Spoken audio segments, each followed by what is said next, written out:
네, 오늘 우리 사도행전 1장 말씀을 통해서 하나님의 말씀을 함께 듣겠습니다. 오늘 말씀을 같이 나누길 원하는데요. 특별히 이번 주에 이 대통령 선거를 앞두고 관련해서 함께 말씀을 나누고자 합니다. 사실 그동안 이 부분에 대해서 이야기를 많이 했던 것 같아요.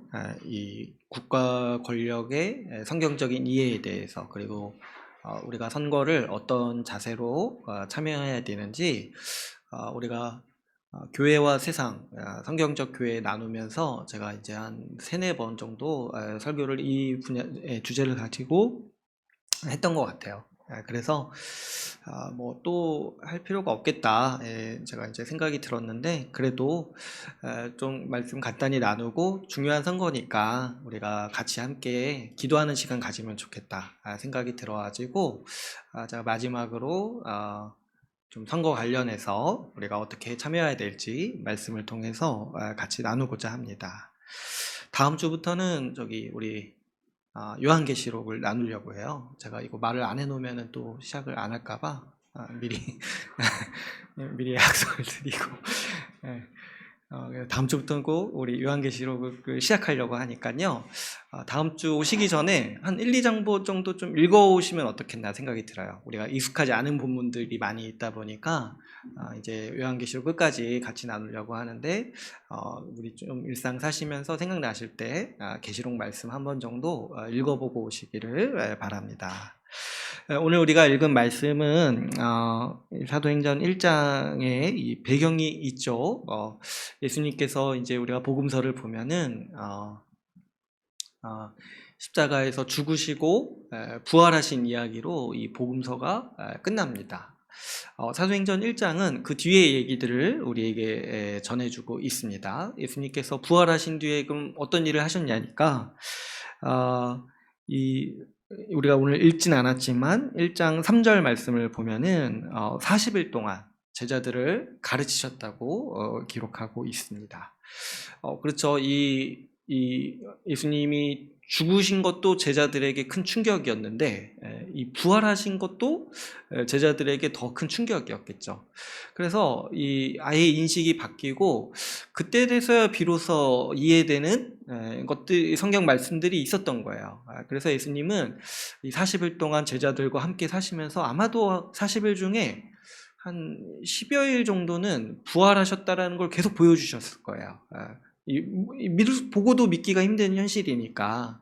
그리고 그 부활하신 의미와 이 예수님이 이루신 사역의 의미들에 대해서 이 40일 동안 아주 집중해서 가르치셨던 것으로 보여집니다.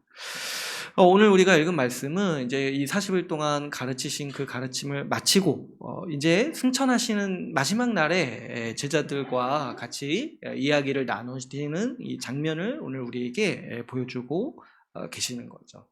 그러니까 제자들과 예수님이 마지막으로 이제 대화를 나누는 장면인 거죠. 그런데 제자들도 아마 이 자리가 예수님이 승천하시기 전에 마지막 자리라는 거를 이제 알았을 거예요. 그러면 이때 이제 이 제자들이 여기서 보이는 반응이 참 재미있는데요. 마지막 예수님과의 만남이라고 생각했을 때 제자들이 가졌던 가장 큰 관심사가 뭐였냐니까, 바로 우리가 읽은 말씀의 6절 말씀이에요. 6절 말씀을 보면은 이렇게 제자들이 물어보고 있습니다. 주께서 이스라엘 나라를 회복하심이 이때니까, 이렇게 여쭤보고 있는 것이죠. 지금 이제 제자들이 기대하는 바가 뭐냐니까, 이스라엘 나라가 회복되기를 기대하고 있다는 거예요. 어떤 시점에서요? 예수님이 죽으시고 부활하셔서 그분의 구원 사역을 완성하셨다라는 거를 이제 가르침을 통해서 배우고 눈으로 보고 이렇게 계속 이렇게 현실감 있게 실감나게 이렇게 보면서, 주님이 모든 사역을 다 완료하셨구나. 그래서 우리 가운데 일어날 당연할 변화와 기대가, 이 제자들이 뭐라고 생각했냐면, 이제 주님이 이스라엘 나라를 회복하시겠구나, 이런 기대가 있었고, 주님이 이제 승천하시기 전에 이제 그걸 물어보는 거예요. 그럼 이제 이때 주님이 사역을 완성하셨으니까 이때 이제 이스라엘 나라를 주님이 회복하실 거냐고 이제 여쭤보는 거죠. 우리가 이제 지난주 말씀, 예수님께서 예루살렘을 입성하실 때 같이 나눴던 말씀을 한번 생각해 보시면, 제자들이 지금 이 질문을 하는 그 역사적 배경, 그리고 그 심정을 우리가 충분히 이해할 수 있습니다.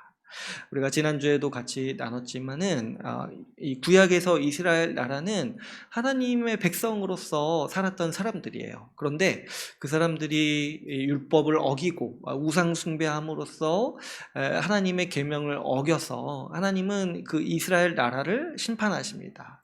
어떤 방식으로 심판하시냐니까 그 이방의 제국에 그 나라가 멸망하도록 하나님이 허락하시는 거죠.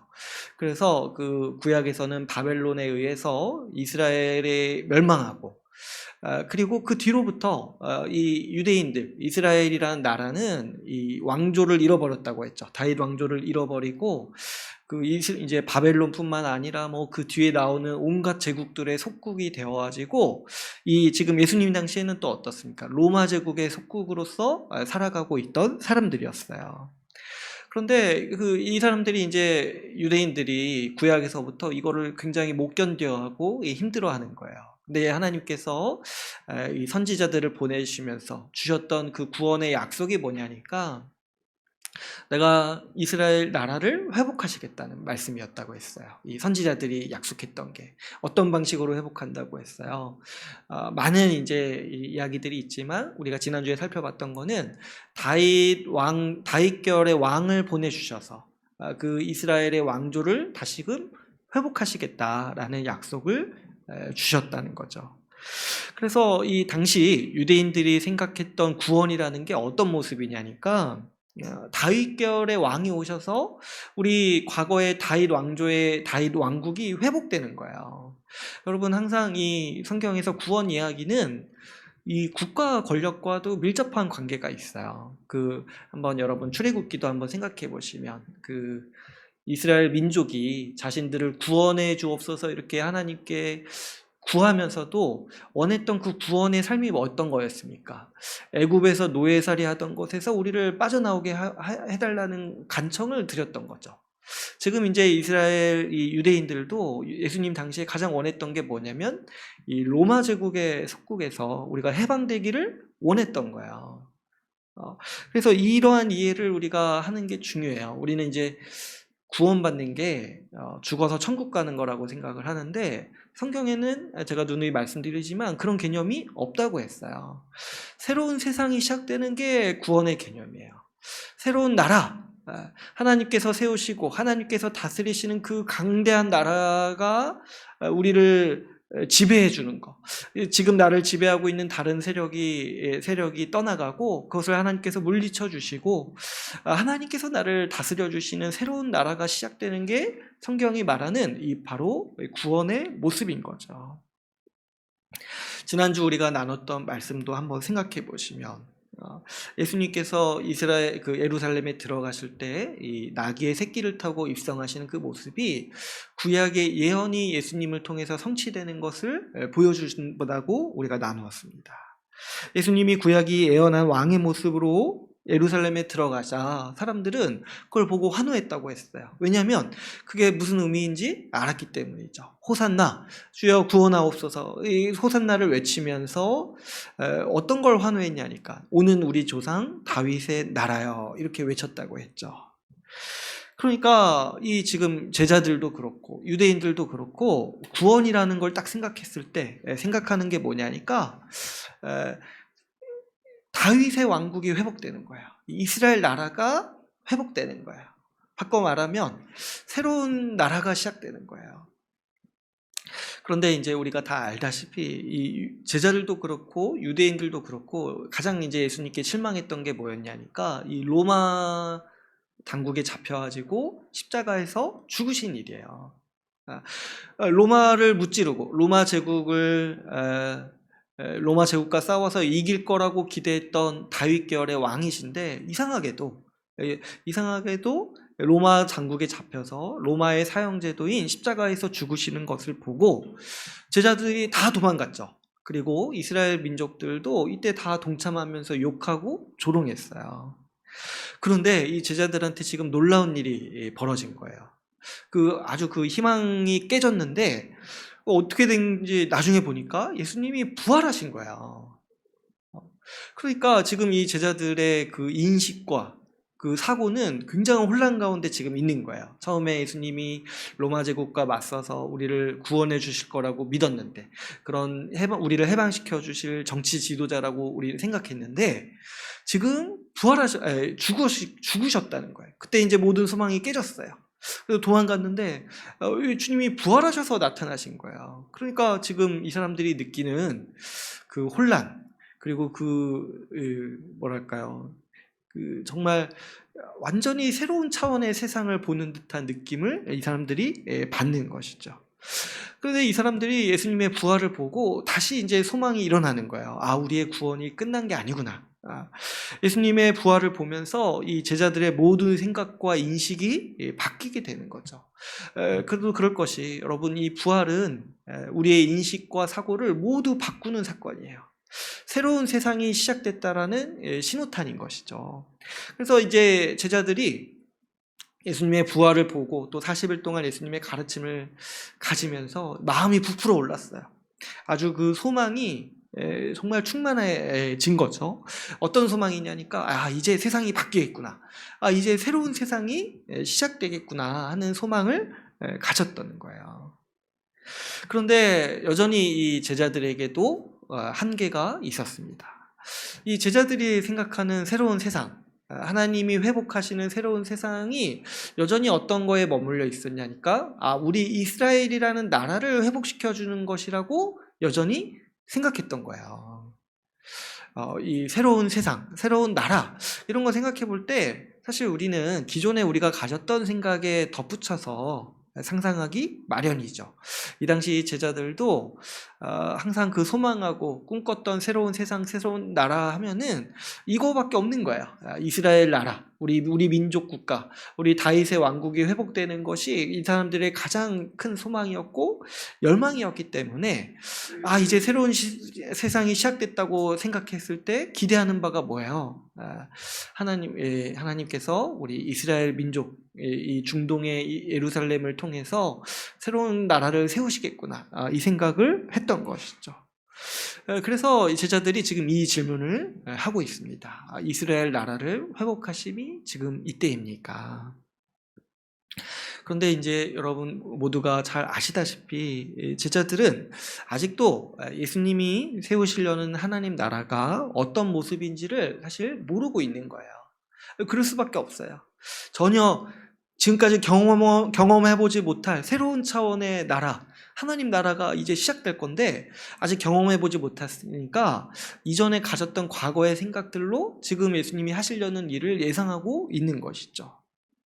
그래서 예수님께서 지금 이 질문을 받으신 다음에 어떻게 보면은 좀 힘이 빠졌을 수도 있죠.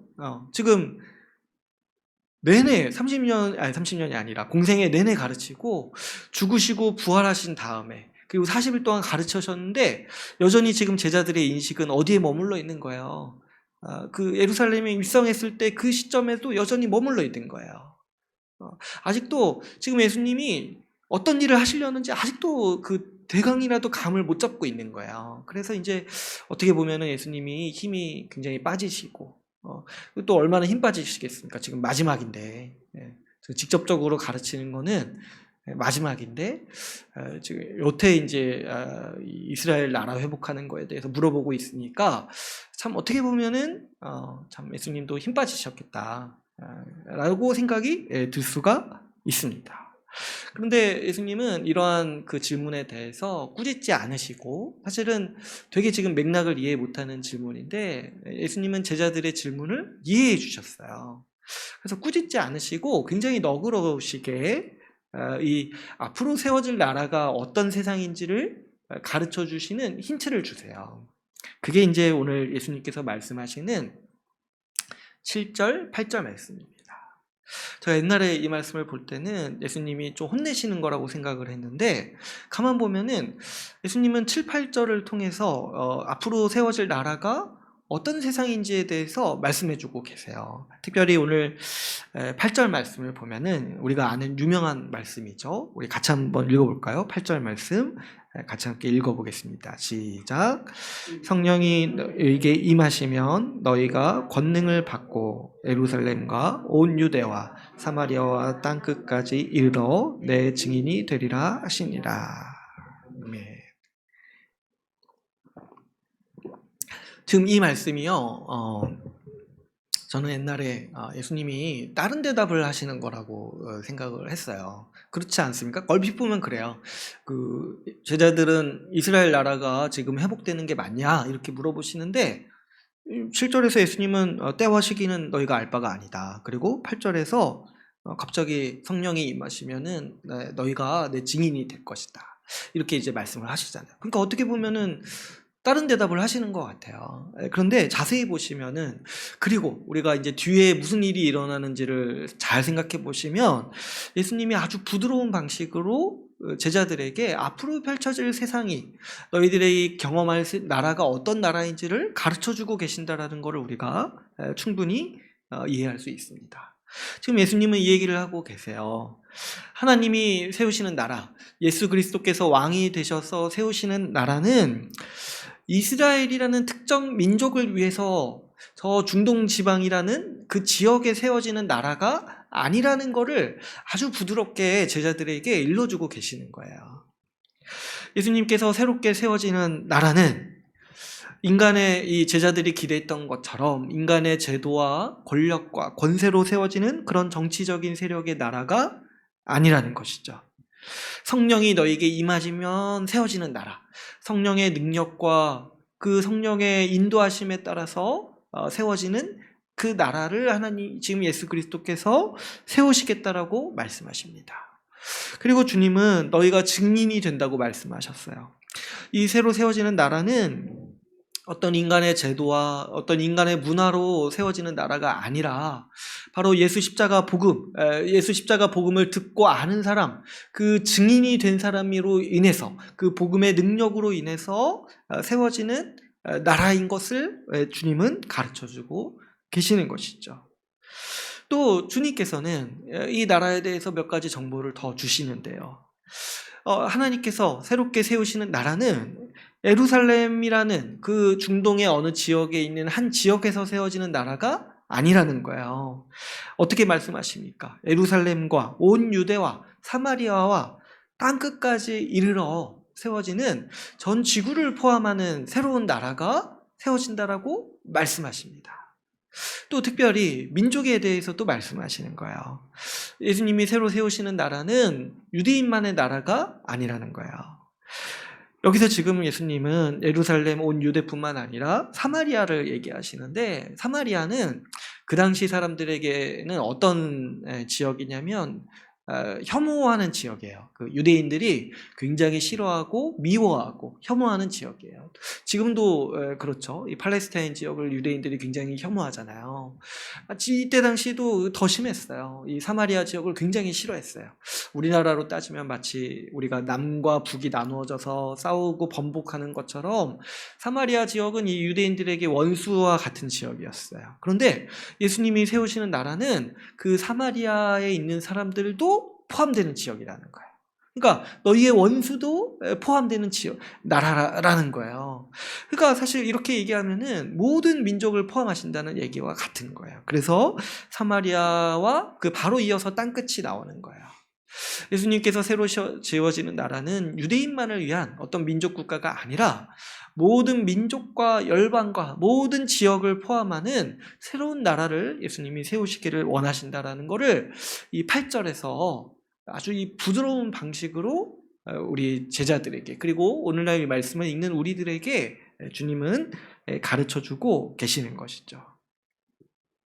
그래서 우리가 8절 말씀을 잘 생각해 보시면 이 말씀은 전도하라는 말씀이라기 이전에 하나님께서 세우시는 나라, 이 하나님 나라가 이스라엘 나라가 아니라 새로운 세상의 나라라는 것을 우리에게 주님은 가르쳐주고 계시는 것이죠.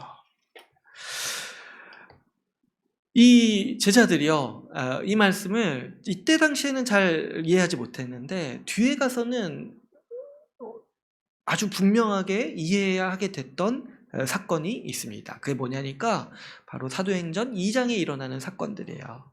여러분, 우리가 많이 아시다시피 사도행전 2장에서 지금 여기서 말씀하시는 성령이 임하십니다. 성령님이 강림하시세요. 강림하셔서 이 구약의 예언이 이 사도행전 2장에서도 성취되는 모습을 우리가 볼 수 있습니다. 그런데 그 성령이 임하신 뒤에 일어나는 일이 뭐냐니까 2장 43절에서 47절에 바로 교회가 탄생하는 거야.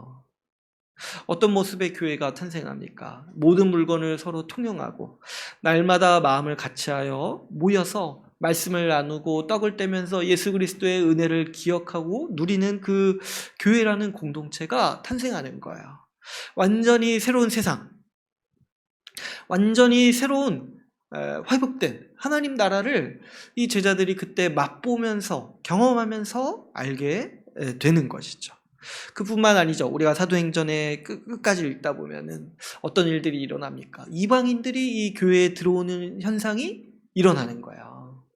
이방 승인들이. 그러니까 지금 이 예수님이 말씀하셨던 그 1장 8절의 말씀, 온 유대와 사마리아와 땅끝까지 내 증인이 된다. 그 새로운 세상, 새롭게 세워지는 나라의 아주 그 분명한 모습이 사도행전을 통해서 나타나는 것이죠. 특별히 무엇을 통해서요? 바로 모든 민족이 한 몸을 이루면서 서로 물건을 통용하고 교제하는 그 교회의 모습을 통해서 예수께서 세우시는 새로운 나라의 모습이 나타나고 있는 것이죠. 그래서 우리가 성경을 보면은 제자들이요, 다시 이 질문을 안 해요. 언제 이스라엘 나라가 회복될 것입니까? 이런 식의 얘기들을 다시 안 해요. 왜냐하니까 교회를 보니까 딱 안 거예요. 예수님이 세우시려는 나라가 이거구나. 예수님이 세우시려는 나라가 지금 우리가 교회를 통해서 누리는 이 삶이구나 라는 거를 이 제자들이 다 이해를 하고, 이 뒤에서부터는 이스라엘 민족 국가가 어떻게 될 것입니까? 이런 주제에 대해서 신약 성경은 거의 관심을 가지지 않습니다. 여러분, 우리가 이 이야기들을 이제 어떻게 보면은 지난주부터 해서 이번 주까지 같이 나눈 거예요. 주님께서 우리에게 주시려는 구원은 우리가 새로운 나라, 하나님 나라를 통해서 살아가도록 하신 거예요. 그리고 그 하나님 나라는 우리가 교회를 통해서 누리고 교회를 통해서 맛보도록 주님이 이 구원 역사를 진행해 오신 것이죠. 우리가 예수 그리스도를 믿음으로 하나님 나라를 상속으로 받았습니다. 그래서 우리는 하나님 나라의 백성이고 하나님 나라의 시민권을 받은 사람들이에요. 신약 성경은 이것을 가리켜서 우리가 구원받았다라고 말씀하고 있는 거예요. 죄와 사망의 권세에서 우리를 풀어주시고 해방시켜 주셔서 사단의 나라에서, 죄와 사망의 나라에서 우리를 건져내 주신 다음에 우리를 그 사랑의 아들의 나라, 예수 그리스도께서 다스리시는 하나님 나라의 백성으로 우리를 옮기셨다라고 주님은 우리에게 말씀하고 있습니다. 우리의 구원은 그래서 이렇게도 표현할 수 있어요. 우리의 국적이 바뀐 것이다. 우리의 살고 있는 나라와 현실과 세상이 바뀐 것이다라고 우리는 표현할 수 있습니다. 그래서 우리는 그런 말들을 하면 안 돼요. 죽어서 천국 간다고 말하면 안 돼요. 그거는 이방 종교예요. 이교도의 생각들이에요. 우리 성경이 말하는 구원의 그림이 뭐냐니까 지금 바로 내가 사는 나라가, 내가 사는 세상이 바뀌었다는 거예요. 호산나, 오는 우리 조상 다윗의 나라, 오는 우리 주님의 하나님 나라가 나에게 임했다라는 것이, 교회를 통해 우리 가운데 임했다라는 것이 주님이 우리에게 베푸신 구원의 모습인 것이죠. 그래서 여러분, 제가 이제 누누이 말씀드리고 싶은 것은 우리는 예수 믿는 순간 국적이 바뀐 사람이에요. 여러분, 우리가 이제 현실에서 이 대한민국 국적을 가지고 대한민국 국민으로 살아갑니다. 그런데 우리의 본문은 대한민국이 아니라는 거예요. 우리는 하나님 나라의 백성입니다. 그래서 여러분, 우리는 사실은 이 대한민국이라는 국가에 충성하는 사람들이 아니라 교회와 하나님 나라에 충성하는 하나님 나라의 백성인 것이죠. 성경은, 그래서 신약 성경은 더 이상 너희를 가리켜서 이스라엘 민족 국가라고 얘기하지 않아요. 이 뒤로 오히려 이 서신서들은 어떤 얘기를 하냐니까 너희는 이방인이라고 얘기를 해요. 어떤 사람들에게도, 로마 시민권을 가지고 있는 사람들에게도 너희는 나그네다라고 얘기를 해요. 왜 그렇습니까? 우리의 본래 국적이 지금 우리의 세속 국가가 아니라 저 하늘의 나라, 지금 우리가 이미 누리고 있는 하나님 나라의 백성이기 때문이죠. 그래서 우리를 얘기할 때 거류민, 잠시 그냥 거기 거하는 사람, 여행자와 같은 사람이라는 거예요. 나그네라고 우리를 표현하고 있는 것입니다. 빌립보서 3장 20절에서는 이렇게 말씀합니다. 우리의 시민권은 하늘에 있다. 지금 우리가 지금 가지고 있는 대한민국 국적은 임시예요. 임시 국적이에요. 우리가 이제 현실에서 살아가면서, 이 땅에서 살아가면서 대한민국 국적을 가지고 평생 살 거지만은 그것이 우리의 시민권이 아니고 그것이 우리의 정체성이 아니라는 것이죠. 우리는 하나님 나라의 시민이요 백성으로서 평생을 살아가고 그것이 우리의 본문이고 그것이 우리의 참된 국적임을 인식하고 살아가는 것이 우리의 삶의 방식입니다. 그러므로 여러분, 우리는 이 대한민국의 정치와 대한민국의 삶에서 어느 정도 거리를 둘 필요가 있습니다. 제가 이제 요즘에 많이 말씀드렸다시피 성경은 이 사람들의 삶, 이 세상을 본받지 말라고 말씀하세요. 우리한테 말씀하는 게 뭐냐니까 대한민국 사람을 본받지 말라고 말씀하시는 거예요.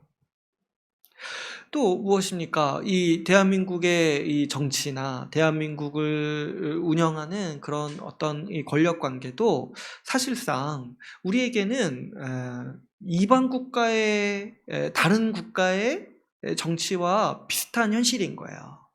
여러분, 우리가 이렇게 미국 대선에 관심이 그래도 있잖아요. 그런데 한번 생각해 보세요. 미국에 누가 대통령이 된다고 해서 내가 막 이렇게 막 살떨리고 막 이렇게 분노하고 그러냐는 거예요. 사실 그렇지 않아요. 왜 그러냐니까 결정적으로 관심이 많이 가긴 하고 중요한 문제긴 하지만은 결정적으로 다른 나라 대통령, 다른 나라 선거예요. 물론 대한민국 선거나 대한민국의 이 선거도 우리에게는 더 피부로 와닿죠. 그런데 한번 잘 생각해 보시면 본질적으로는 다른 나라 선거예요. 다른 나라의 이 일인 거예요. 왜 그러냐니까 우리의 국적이 대한민국이 아니라 우리는 대한민국에서도 이방인으로 사는 거류민과 같은 하나님 나라의 백성이기 때문이죠. 그래서 우리가 이제 국가에 대해서 제가 이제 많이 말씀을 드렸지만은 가장 먼저 생각해야 되는 것은 우리가 본질적으로 대한민국 국민이 아니다. 영적으로. 그렇기 때문에 좀 여러분 국가주의를 좀 경계하셔야 돼요.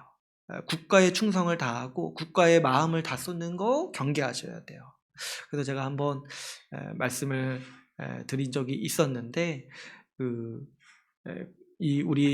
우리가 이루어지는 이런 여러 세속사회의 모습을 보면은 국가주의가 굉장히 힘을 많이 가지고 있어요. 그래서 그렇지 않겠습니까, 여러분? 이 신을 믿지 않은 사람들의 자신의 최고 정체성이 뭐냐면 이 국가예요. 그래서 이 무신론이 만연하지만은 사실은 그 사람들의 마음을 비집고 들어오는 거는 국가라는 신앙이 자리 잡고 있어요. 그런데 그래서 이제 국가마다 애국심을 고취시켜서 어떻게든 국가에 충성을 다하게 하고 국가를 위해서 마음과 뜻과 힘을 다해 섬기도록 만드는 것이 이 세상의 질서입니다. 그래서 그런 것들이 가장 잘 발현되는 게 바로 많이 있지만 스포츠 경기라고 저는 생각을 해요. 올림픽과 같은 이런 이벤트 같은 걸 보면은 그 국가에 자신의 마음을 다 바쳐서 응원하잖아요. 이제 그러면서 애국심을 고취시키는 거예요. 근데 여러분, 우리가 이런 지점도 잘 생각해 보시면 우리가 굳이 그냥 뭐 대한민국 응원할 필요가 어디에 있겠습니까? 물론 이제 응원해도 되지만 뭐 저기 뭐 잘하는 국가 응원해도 되잖아요. 내가 이 국가에 충성을 다하는 게 아니라는 거를 생각해 보면은 올림픽도 하나의 국가적인 이벤트가 아니라 그냥 스포츠 경기로서 우리가 볼 수 있게 되는 거죠. 어쨌든 우리는 이런 국가주의를 경계해야 돼요. 그리고 특별히 이 세속 국가들을 생각해 볼 때, 여러분, 이 세속 국가는 하나님께서 관심을 가지고 계시는 나라들이 아니에요. 여러분, 하나님이 이 세상을 경영하시고 또 다스리실 때 목적하시는 바가 뭐 저 미국을 부흥시키시는 거겠냐는 거예요. 아니면 저 어디 뭐 유럽 국가들을 주님께서 특별히 수호하셔가지고 유럽 국가가 번성하게 하는 게 하나님의 뜻이겠냐는 거예요. 아니면 우리 대한민국 그 애국가에 나와 있듯이 하나님이 특별히 우리나라 보호하셔가지고 전 세계 열방 가운데 우리나라만 어떻게 좀 잘 되게 하는 게 하나님의 뜻이겠냐는 거예요. 세상에 어떤 국가가 하나님 마음에 들어가지고 하나님이 특별히 키워주시는 국가가 있겠냐는 거예요. 하나님께는 그런 거 없습니다. 오히려 모든 세속 국가는 하나님의 심판 아래에 있어요. 여러분, 그 다니엘서에 나오는 그 금신상 비유 들어보셨죠? 그 금신상, 그게 이제 뜻하는 바가 세상의 가장 강대한 제국들을 얘기한다는 거예요. 이렇게 뭐 주석과 같은 발 뭐 이렇게 해가지고 세상에 많은 제국들이 있었어요. 그런데 결국에 다 허물어 주세요. 뭐가 허무냐니까 한 돌이 날라와서, 변하지 않는 영원한 돌이 날라와서 그 신상을 허뭅니다. 그 돌이 뭐냐니까 바로 예수 그리스도께서 세우시는 하나님 나라예요. 하나님 나라 앞에 이 모든 세속 국가들, 이 세속의 제국들은 모두 하나님의 심판 아래 놓여 있습니다. 왜 그러냐니까 결국에 하나님의 주권을 인정하지 않고 그 뜻대로 이 사단의 종살이 하면서 하나님을 대적하는 세력들이 되기 때문에 하나님은 세속의 모든 국가들을 심판하시겠다라고 말씀하시는 것이죠. 대한민국도 참, 저도 이제 개인적으로 제가 사는 나라이기 때문에 애착이 가고 참 마음이 가요. 그러나 우리가 말씀에 비추어서 볼 때 역시 이 대한민국이라는 나라도 하나님의 심판 아래 있고 결국에는 하나님의 심판 앞에 멸망할 세상이라는 것을 우리가 반드시 기억할 필요가 있습니다. 그래서 우리는 이런 어떤 이 국가주의, 국가의 애국심을 고취시켜서 우리의 마음과 신경과 그 우리의 에너지를 국가를 위해서 어떻게든 하려고 하는 그런 식의 접근을 우리는 경계할 필요가 있습니다. 그런데 제가 이제 개인적으로 안타깝게 생각하는 것은 많은 기독교인들이 이 차이, 하나님 나라와 세속 국가가 어떻게 다른지를 개념을 잘못 이해하고 있는 것입니다. 마치 오늘 제자들처럼 하나님께 묻고 있는 것이죠. 제자들과 사도들은 교회가 세워진 뒤에 다시 이런 질문을 하지 않았어요. 그 평생의 소원이고 그 평생의 그 열망이었는데도 언제 이스라엘 나라가 회복되는지, 이게 그 조상 대대로 내려오는 그 평생의 열망이었음에도 불구하고 주님께서 세우시는 새로운 세상인 교회를 보고 다시는 이 질문을 하지 않았어요. 언제 우리 나라를 회복시켜 주실 것입니까? 왜 그렇겠습니까? 주님의 목적과 뜻이 이게 아니라는 것을 너무 명확히 봤기 때문이죠. 주님이 하나님 나라를 세우려고 하시는 것이지 어떤 특정한 국가를 일으켜 세우려고 하시는 게 아니라는 것을 이 제자들과 유대인들이 너무 명확히 알았던 것이죠. 그런데 오늘날 이 말씀을 생각해 볼 때 우리의 상황이 얼마나 참 어처구니 없는 경우가 많은지 모르겠어요. 오늘날 우리는 교회를 이미 누리고 있음에도 불구하고 여전히 본문의 6절과 같은 질문들을 하고 하나님께 간청하는 것들을 우리가 보게 됩니다.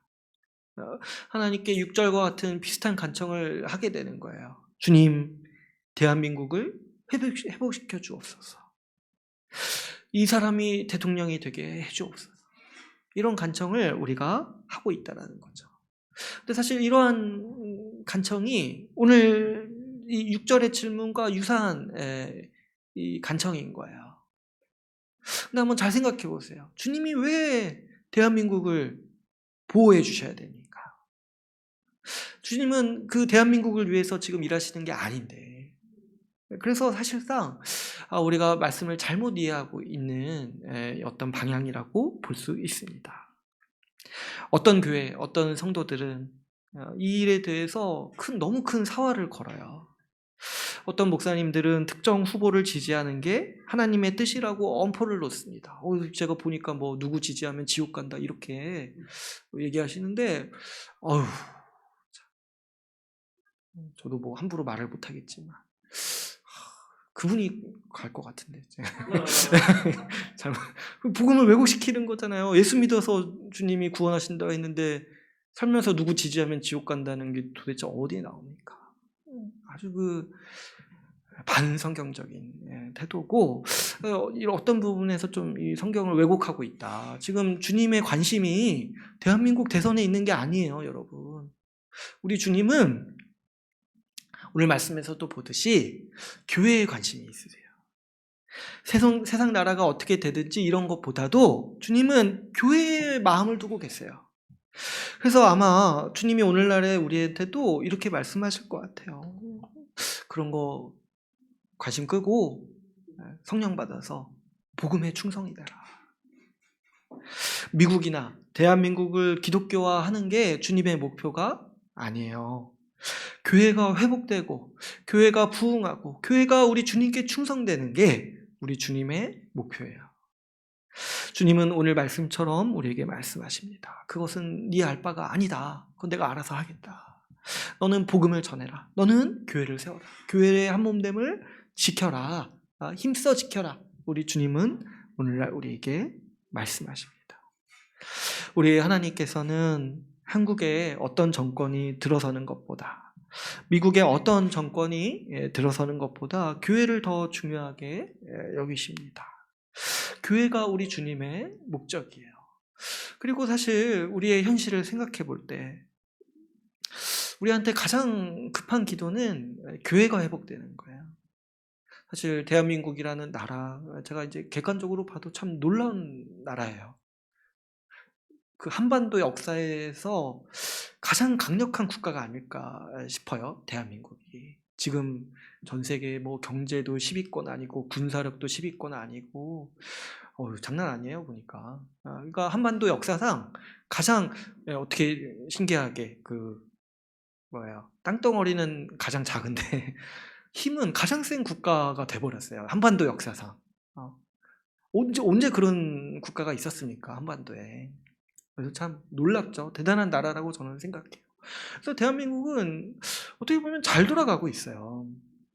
어떤 어려움도 있고 비리도 있고 부패도 있었는데, 근데 회복되는 것도 많아요. 정의가 회복되는 면들이 많아요.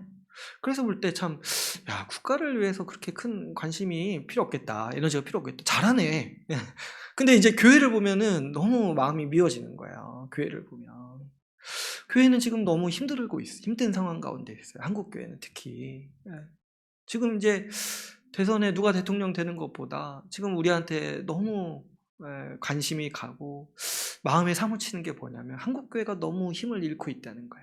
오히려 이 대선판에 이용당해가지고 마치 정치 세력처럼 보여지고, 참 주님을 왕으로 섬기는 모습이 많이 사라지고 있고, 이 복음에 대한 열망이 식어가고 있고, 교회에 있으면서도 여전히 새로운 세상을 누리고 새로운 세상을 꿈꾸는 것이 아니라 여전히 죽어서 천국 간다고 이렇게 생각하고만 있는 이 현실을 볼 때, 여전히 그 이단과 이런 일들에 취약해가지고 분별하지 못하고, 또 날이 갈수록 이 숫자가 줄어들고 있는 이 교회의 현실을 볼 때 참 우리는 지금 누가 대통령 되는 거 염려하는 게 어떻게 보면 사치스러운 생각이에요. 지금 우리 코가 석자예요. 그래서 세상도 교회를 걱정하잖아요. 너희 그래도 되겠냐. 그러니까 사실 우리가 진짜 국적이 하나님 나라 백성이라면 우리의 정말 큰 애통함과 관심사는 교회를 위해서 있어야 돼요. 우리 교회가 정말 회복돼야 된다. 그것이 하나님의 주된 관심사고 하나님의 뜻이기 때문에 우리가 그것을 잘 헤아려서 우리가 교회에 더 관심을 쏟고 우리의 마음과 충성과 그 뜻을 교회를 위해서 사용할 수 있도록 우리가 애써야 할 것입니다. 그러므로 여러분, 선거 관련해서 제가 가장 먼저 드리고 싶은 말씀은 우리는 이 대한민국 정치 상황에 어느 정도 거리를 두어야 합니다. 어느 정권이 들어선다고 해서 우리의 삶을 구원하지 못합니다. 그 누구도 메시아가 아니에요. 마치 그러나 그 정치 지도자들이 되려고 하는 분들은 당연히 그런 얘기들을 할 거예요. 내가 되면 세상이 바뀔 것이다. 물론 조금씩 바뀌고 많이 바뀔 수도 있죠. 그러나 그것이 우리를 구원하는 건 아니에요. 그것이 우리의 살림살이 좀 바꿀 수 있고 우리에게 큰 영향을 줄 수 있지만 우리의 영혼까지 구원하는 것은 아닌 것이죠. 게다가 이 정치 권력은 하나의 강력한 힘이기 때문에 항상 우상화될 위험이 있습니다. 이 정치 행사와 지지자들의 모습을 보십시오. 거의 종교와 같은 모습으로 보일 때가 많습니다. 다 비슷한 이 욕구가 작동하는 거예요. 저 사람이 되면은 내가 구원받을 것 같은 거죠. 그래서 열망하고 환호하고 또 어떻습니까? 반대편을 향해서는 욕하고 악이라고 치부해버리고 그래서 싸우는 것이 이렇게 벌어지는 현상인데 그것이 이제 그 정치의 속성인 거죠. 오늘날 이제 종교가 힘을 잃고 무신론이 난무하잖아요. 그런데 그때 사람들의 마음을 휘어잡는 종교가 바로 이 정치고 국가주의라는 것을 우리가 분별할 필요가 있습니다. 그런데 우리도 자칫 잘못하다가 거기에 빠질 수가 있어요. 너무 몰입해가지고 막 저 사람이 되면은 새로운 세상이 펼쳐질 것 같고 저 사람이 되면은 막 악한 세상이 될 것 같고 그럴 것 같잖아요. 그런데 사실은 복잡해요. 그것보다 더 복잡해요. 누가 돼도 대한민국은 악한 세속국가의 속성을 가지고 있어요. 물론 뭐 많이 바뀔 수는 있습니다. 누가 되든지 간에. 근데 그것이 우리에게 결정적인 변화가 아니라는 것을 우리는 항상 기억해야 합니다. 게다가 정치에 지나치게 과몰입할 때 우리는 신자로서의 품격을 잃어버립니다. 여러분, 이 정치 이슈가요, 굉장히 사람의 혼을 빼앗아 버려요. 오늘 우리 그 본문 말씀에 제자들도 한번 생각해 보세요. 얼마나 이게 간절하고, 얼마나 이게 정말 그 사람의 정말 전심을 담은 그 소망이었으면은 예수님 승천하시기 마지막 하는 질문이 이 질문인 거예요. 우리 나라를 회복할 때가 이때입니까? 회복시켜 주옵소서. 우리도 이럴 수 있다는 것을 경계해야 돼요. 특별히 제가 왜 과몰입하지 말라고 이렇게 누누이 말씀을 드리냐면은 어떤 한 정치 세력에 내 마음을 주면은요, 다른 편 사람들을 미워하게 돼요. 근데 여러분, 그게 우리 신자로서의 삶이 맞습니까? 우리는 원수까지 사랑하라고 부르심 받은 사람들이에요. 그래서 이 정치 의견을 가지고 정치적인 어떤 지향을 가질 때 이 다른 사람을 미워하는 걸 극복하는 게 쉽지가 않아요. 원수와 같이 여기게 된단 말이죠. 그랬을 때 우리 신자의 정체성이 합당하지 않다. 아무리 내가 지지하는 정치 세력이 오를지라도 내가 반대하는 정치 세력에게 지지하는 사람들을 미워하는 순간 그거는 신자로서의 낙제점이다. 그거는 우리가 살아가는 최고의 가치에 위배되고 우리 하나님 나라 백성으로서의 삶이 아니기 때문에 우리가 경계할 필요가 있습니다. 게다가 여러분, 우리가 이제 교회에서 한 몸을 이루면서 살아갈 때 제가 누누이 말씀드렸던 게 무엇입니까? 남자나 여자나 종이나 자유인이나 유대인이나 이방인이나 상관없이 교회는 한 몸인 곳이에요. 그런데 내가 어떤 한 정치 세력을 지지하고 거기에 열성적으로 얘기할 때 그 반대 의견을 가지고 있는 사람이 마음에 상처를 입고 교회 안에서 마음이 결합하지 못해요. 정치 얘기하면은 항상 싸우잖아요. 왜냐하면 그게 사람의 전심에 관심을 가지게 되기 때문이죠. 아주 여기에 매몰되기 쉬워요. 우리 사람은 이 권력 구조이기 때문에. 그래서 교회 안에서 다른 정치 지향을 가진 사람들이 한 몸이 되지 못한다면 여러분 우리는 차라리 그냥 그런 거 버리는 거 어떻습니까?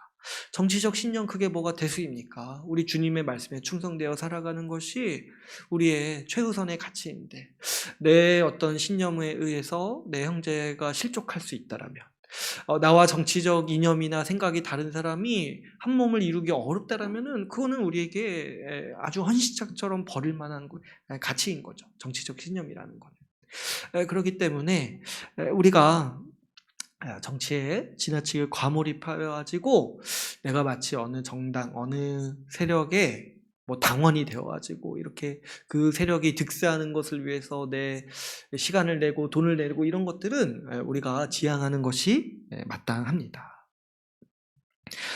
그런데 그렇다면은 우리가 이 정치와 국가 권력에 대해 관심을 끊고 살아야 할까요? 사실은 또 그렇지도 않습니다. 제가 이제 교회와 세상에 대해서 국가의 관계에 대해서 말씀을 드릴 때 이 국가 권력이 중요한 권위라는 말씀을 여러 차례 드렸습니다. 그래서 오늘 말씀에서도 보면은 제가 좀 주목하고 싶은 것은 제자들이 사실은 굉장히 힘 빠지는 질문을 하는 거예요. 예수님께. 맥락에서도 벗어나 있고 어떻게 보면은 예수님이 그동안 가르친 방향과 전혀 반대되는 얘기를 지금 제자들이 하고 있는 거예요. 그런데 예수님이 이 질문을 들으시고 꾸짖지 않으시는 모습을 저는 보고 싶어요. 주님이 어떻게 보면 굉장히 힘 빠지시고 그동안 가르치신 게 다 어떻게 보면은 제자들이 아직도 이해하지 못하고 있는 거잖아요. 그럴 때 예수님이 그 질문에 대해서 꾸짖지 않으시고 이해해 주시는 그 모습을 저는 좀 보고 싶습니다. 지금 사실 이 제자들의 심정을 우리도 쉽게 공감할 수가 있어요. 이 사람들이 지금 로마 제국의 압제에서 힘들고 억울하게 살아가고 있는 거예요. 그래서 이스라엘의 독립이 그토록 소망되고 자신들의 구원이라고까지 여기면서 지금 그걸 열망하고 있는 것이죠. 여러분 우리 민족도 일제 치하에 있었기 때문에 이 심정이 크게 이해갈 수가 있어요. 실제 삶이 너무 힘들고 괴로운 거예요. 너무 억울한 거예요. 그래서 소망하는 바가 우리나라 독립했으면 좋겠다. 저 일제 치하에서 벗어났으면 좋겠다. 이것이 그 소망하는 바고 그게 아주 인생의 열망이 되는 거죠. 실제로 삶이 너무 힘들고 억울하고 분에 바치니까요. 그럴 때 예수님은 이런 제자들의 마음을 헤아려 주시고 또 우리의 이런 마음도 주님은 헤아려 주시는 것이죠. 예수님은 우리가 국가와 하나님 나라를 분리해서 이해하는 게 힘들다라는 사실을 헤아려 주십니다. 또 이 국가의 권력이 우리 삶에 중요한 영향을 미친다는 사실도 우리를 헤아려 주십니다.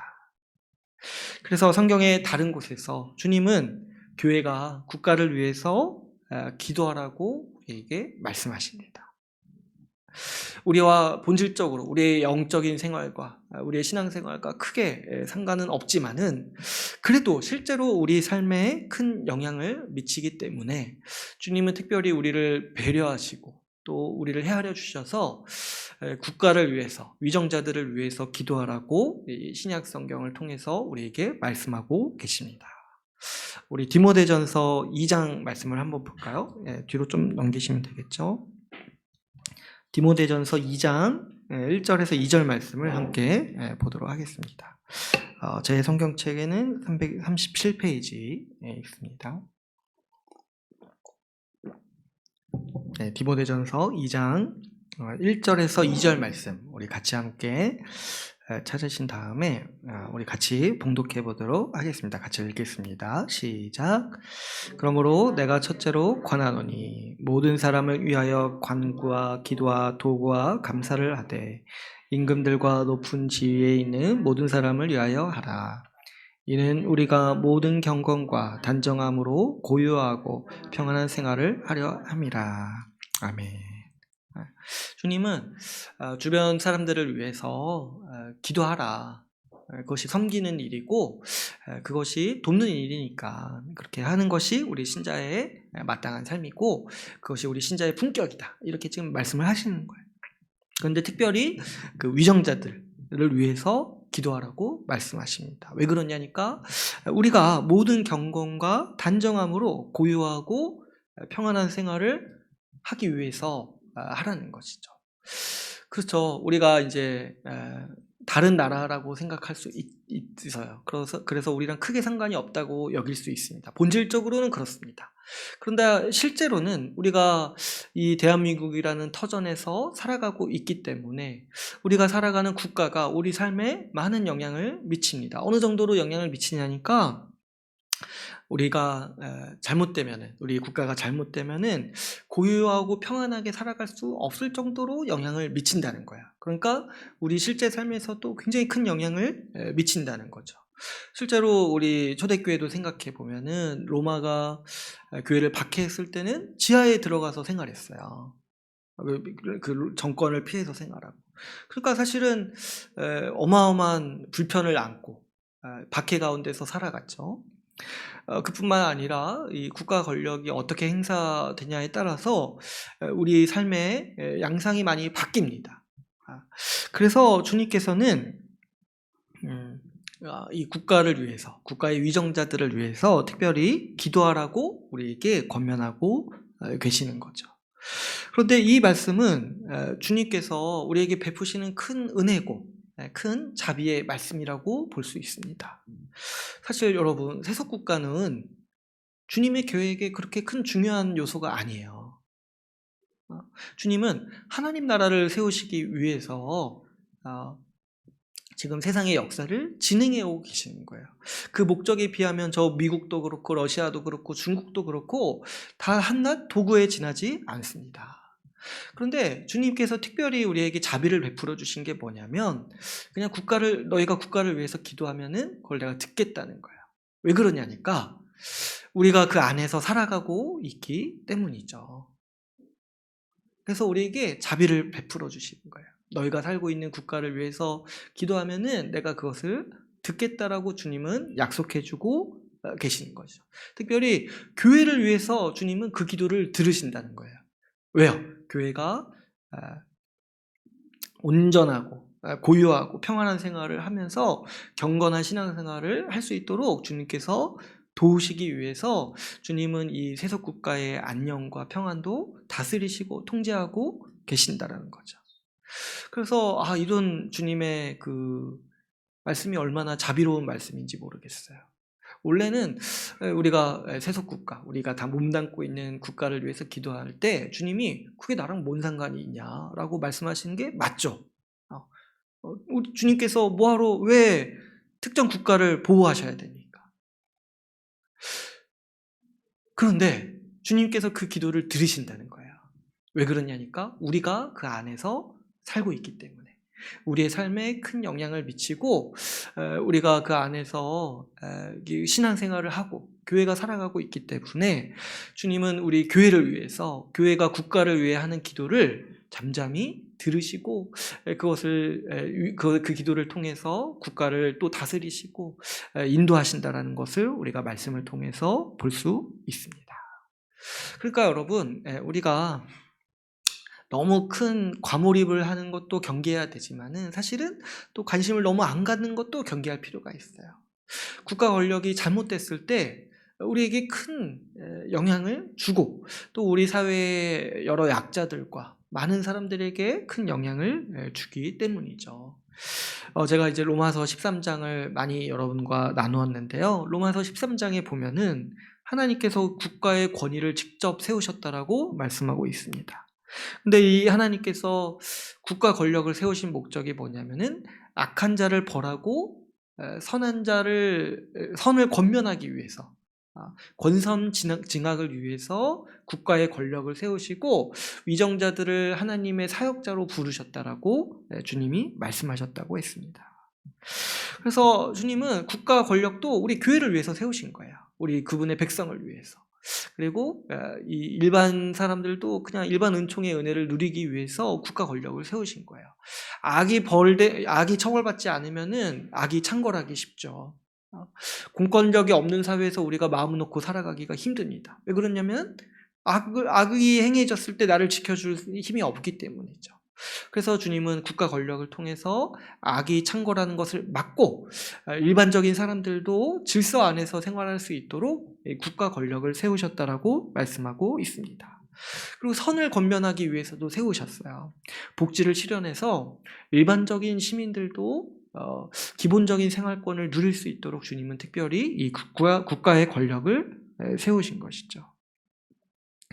그래서 우리가 주님께서 국가 권력을 세우시고 그리고 이 국가 권력을 위해서 교회가 기도하도록 하신 뜻을 잘 헤아려서 우리가 이 주님의 뜻에 맞게 우리는 기도하고 또 오늘날은 우리가 민주주의 사회에서 살고 있어서 선거를 통해서 우리가 또 참여할 수 있기 때문에 선거를 잘 치르는 것이 우리 교회로서 마땅한 자세라고 볼 수 있습니다.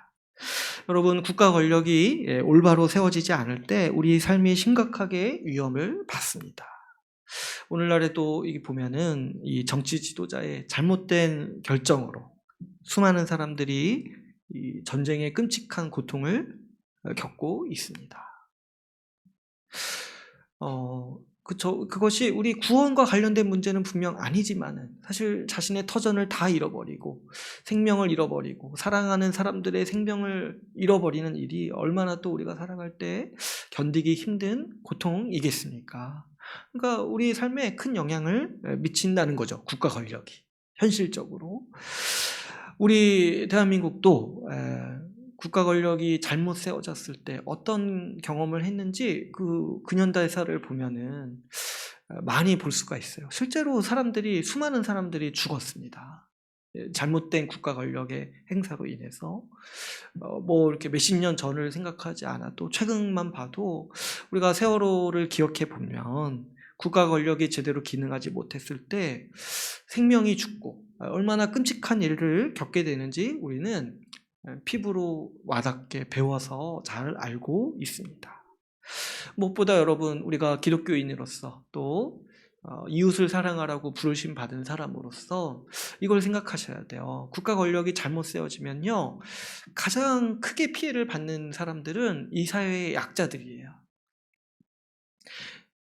뭐 이렇게 우리 정도, 사실 우리도 영향을 많이 받지만 중산층 정도 되는 사람들은 뭐 그 정권이 바뀌어도 뭐 그렇게 큰 변화가 없을 수도 있습니다. 그러나 그 취약계층에 있는 분들은 굉장히 큰 영향을 받아요. 국가가 예산을 어디다 쓰느냐의 문제, 그리고 그 우선순위의 문제가 권력에 따라서 너무 많이 바뀌거든요. 그러다 보면은 이 취약계층은 작은 도움도 없으면은 큰 위험을 겪게 되는 거예요. 그러다 보니까 이 국가 권력의 문제가 우리 이웃들의 삶, 우리 같이 이 동시대를 살아가고 있는 수많은 사람들에게 영향을 미친다는 것이죠. 그래서 우리는 관심을 가지고 국가 권력이 하나님이 원래 세우신 목적에 맞게 합당하게 세워지도록 우리가 관심을 가지고 기도하고 선거에 잘 참여할 필요가 있습니다. 특별히 또 우리 미래를 생각해 볼 때도 국가 권력이 해나가야 될 중요한 과제들이 있습니다. 우리가 지금 접하고 있는 기후위기,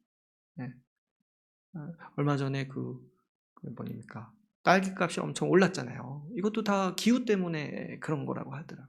그러니까 조금 이제 시간이 지나면 못 먹는 음식들이 우리한테 많이 생겨날 거예요. 점차도. 기후 위기가 있고 신재생에너지 문제도 있고 그래서 산업 구조도 개편해야 되고.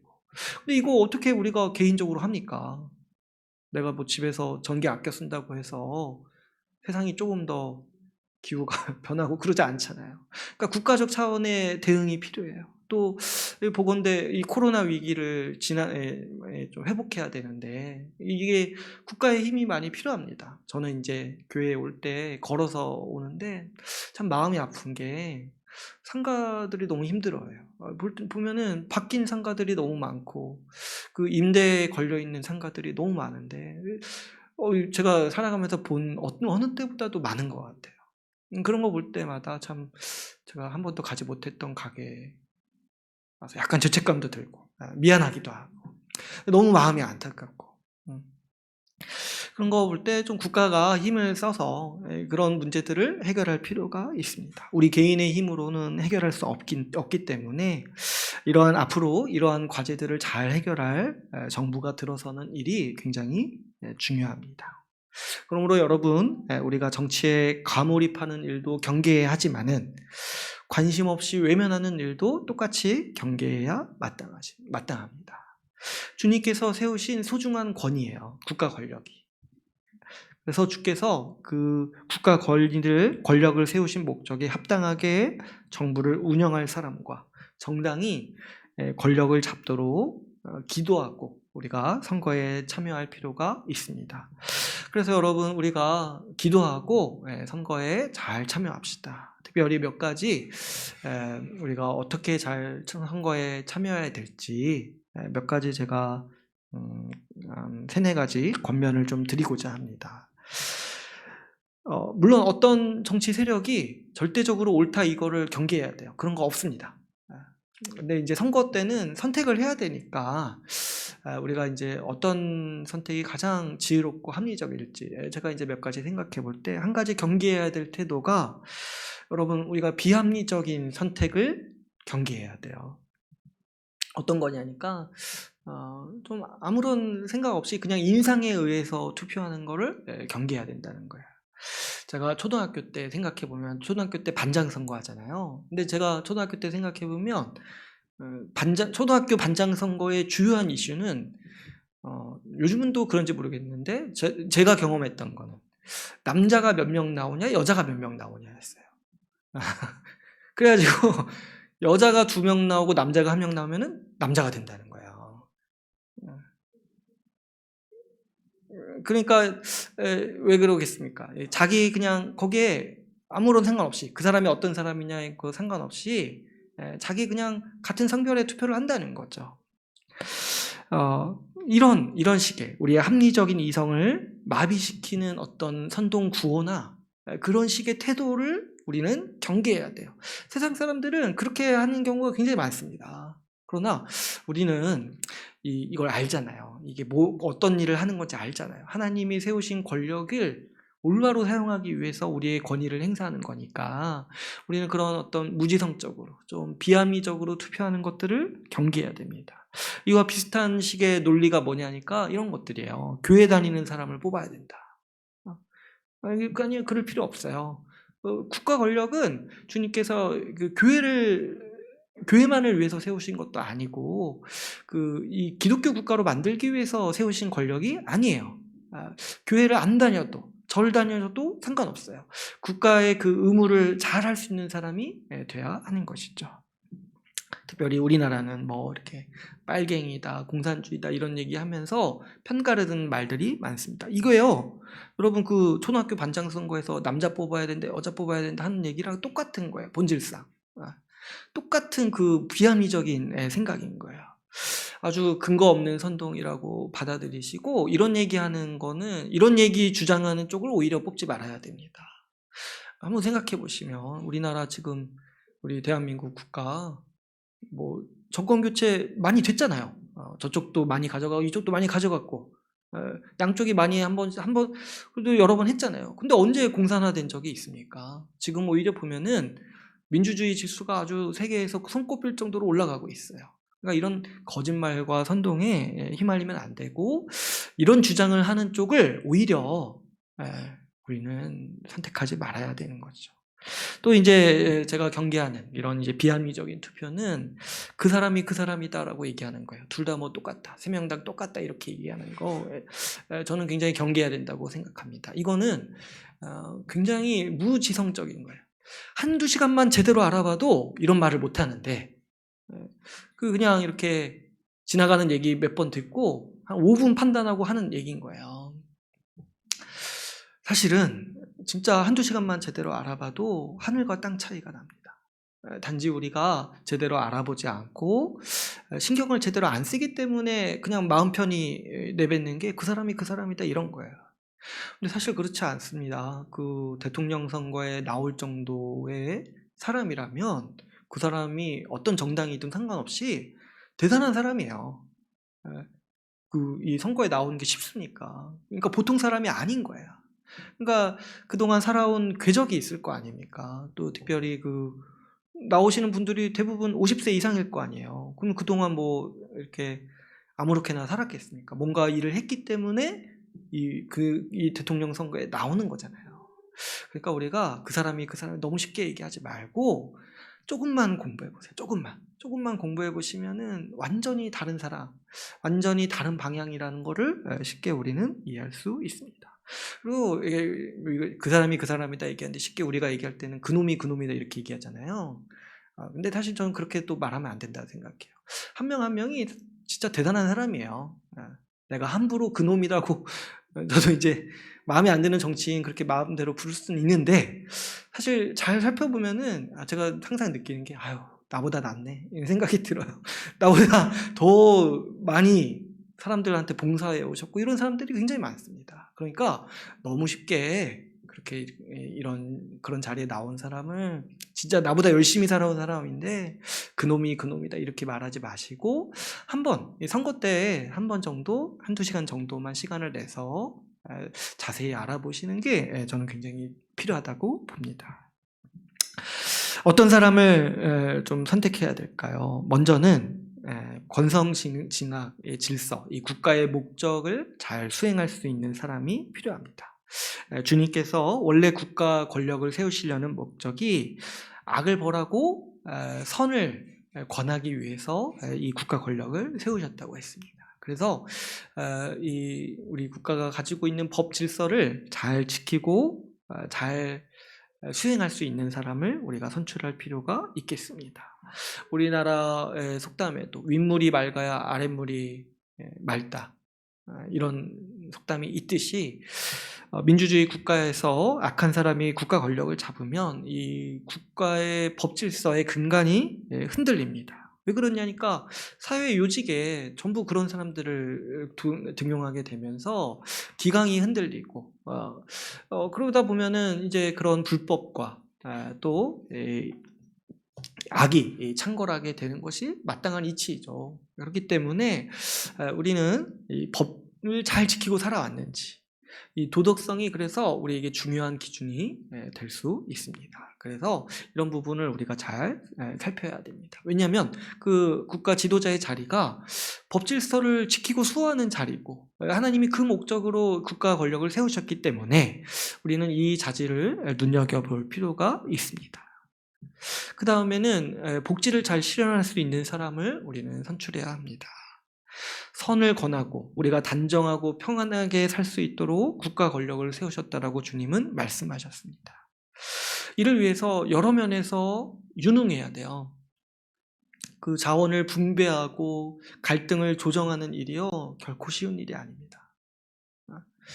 얼마나 어려운 일인데 그래서 그 일을 잘할 수 있는 그 능력을 가진 사람을 우리가 선출해야 됩니다. 특별히 우리나라는 외교가 중요한 그 위치에 있기 때문에 지금도 보면 국제사회가 요동하고 있잖아요. 이때 지혜롭게 이 문제를 잘 해결할 유능한 사람이 반드시 필요합니다.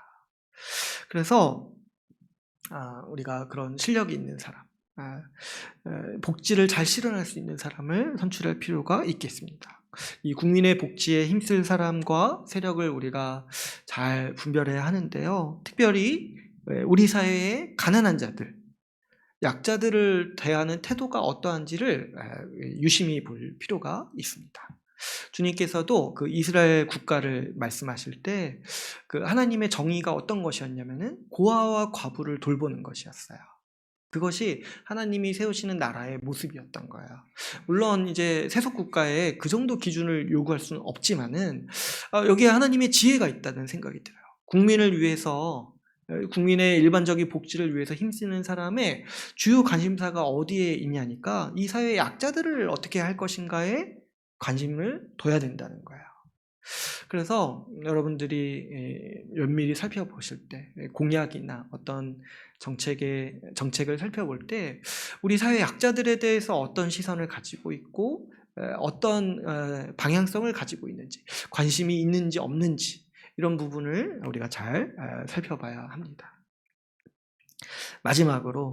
제가 마지막으로 권면드리고 싶은 것은 이 분별하는 문제인데요. 그러면 그 사람이 과연 이런 사람인지 어떻게 알 수 있냐는 거예요. 이 도덕성이 있고 복지를 잘 실현할 수 있는 사람이라는 거를 어떻게 알 수 있냐는 거예요. 이게 사실 어렵죠. 그래서 많은 분들이 그 사람이 그 사람이다 이제 얘기를 하는 거죠.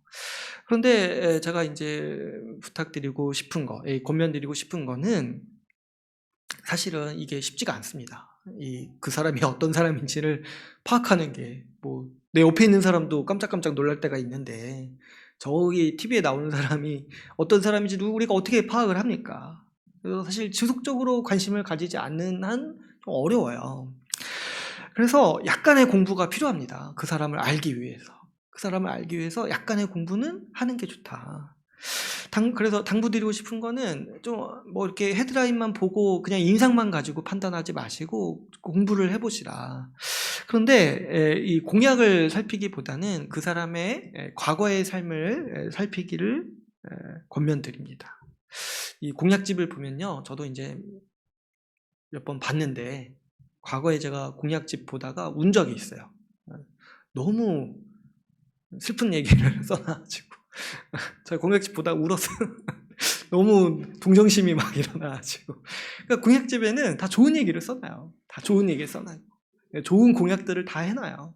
근데 이제 문제가 뭐냐면 그거를 지킬 의지가 있냐, 최소한 그 말을 내뱉고 그걸 수행할 도덕성이 있냐, 그리고 그걸 실행할 능력이 있는 사람이냐, 이거를 분간하기가 어렵다는 거죠.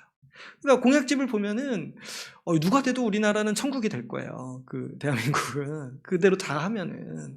근데 이제 문제는 그걸 실현할 의지와 능력이 과연 있는지를 우리가 점검해야 하는 것이죠. 그래서 사실은 공약집보다는 과거를 보는 게 훨씬 더 분별하기 쉽다. 왜냐하면 말은 쉽게 바꿀 수 있는데 과거는 쉽게 못 바꾸거든요.